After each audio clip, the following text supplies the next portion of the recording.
আমাদের দেশের অর্থনীতি হচ্ছে আমদানি নির্ভর। আমদানি করতে চাইলে আমাদেরকে তো বৈদেশিক মুদ্রা লাগবে। তাহলে বৈদেশিক মুদ্রা যদি আমাদের উপার্জনকে বাড়াতে হয়, তাহলে আমাদের এই দুটো জায়গাতেই পরিধি বাড়াতে হবে। রপ্তানি পণ্যের পরিধি যেমন ডাইভার্সিফাইড করতে হবে, তেমনি আমাদের রেমিটেন্সকে নিশ্চিত করার জন্য প্রবাসে কর্মসংস্থান, মানব সম্পদ রপ্তানির বাজারকে আরো অনেক সম্প্রসারিত করতে হবে। সম্প্রসারিত সেই বাজারে থেকে যাতে তাদের উপার্জনের বৈদেশিক মুদ্রা রেগুলার চ্যানেলে যাতে বাংলাদেশের সরকারের কাছে আসে, বাংলাদেশ ব্যাংকে যাতে জমা হয়, সে ব্যাপারে ব্যবস্থা নিতে হবে। সম্প্রসারিত বাজারগুলিতে যারা কাজ করতে যাবেন, তারা যাতে দেশের অ্যাম্বাসেডর হিসেবে কাজ করেন, সে ধরনের আচরণে তাদেরকে প্রশিক্ষিত করতে হবে, যাতে তারা ওই এলাকায় কাজ করতে গিয়ে এই ধরনের এমপ্লয়ার কান্ট্রি যারা কর্ম দেন, নিয়োগ দেন, সেই সমস্ত দেশ যাতে বিরক্ত না হয় এবং আমাদের প্রতি যাতে তারা অসন্তুষ্ট না হয়। এ ব্যাপারে আবার এই সমস্ত প্রবাসী কর্মীদেরকে, সহকর্মীদেরকে তাদেরকে সেইভাবে মোটিভেট করতে হবে। মোটা দাগে এই হচ্ছে কিন্তু কাজ, এবং এই কাজগুলি করার জন্য সরকারকে সবচেয়ে বেশি সহযোগিতা দিতে পারেন আপনাদের এই ইতোয়াল বাংলা উন্নয়ন সমন্বয় আর হলো প্রবাসী,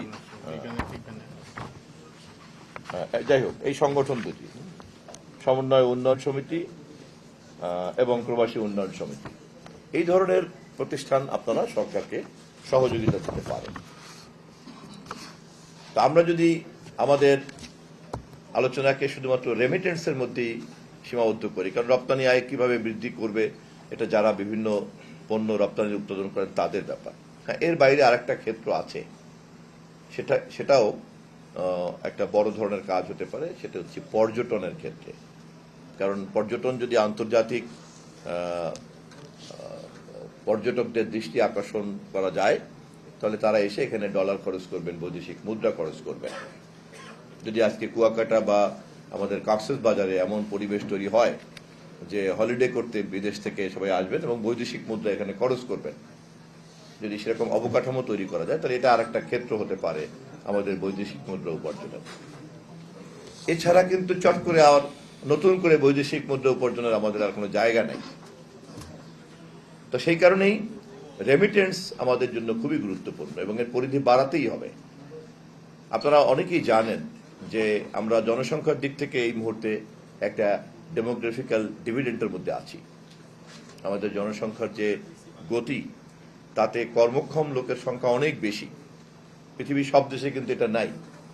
কোনো কোনো দেশে বার্ধক্যের সংখ্যা বেশি, কোনো কোনো দেশে কর্মক্ষম লোক নাই বললেই চলে, হয় শিশু বেশি নাহলে বার্ধক্য বেশি।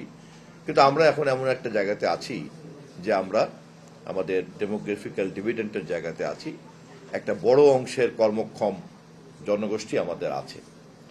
এই কর্মক্ষম জনগোষ্ঠীকে আভ্যন্তরীণভাবে কাজে লাগানোর জন্য, যেহেতু এটা খুব ঘনবসতির দেশ, পৃথিবীতে সবচেয়ে ঘনবসতির দেশ হচ্ছে আমরা, সেই তুলনায় আমাদের অর্থনীতি, আমাদের শিল্প, কল কারখানা, কৃষি এদেরকে কর্মসংস্থানের জন্য অ্যাকোমোডেট করতে পারছে না।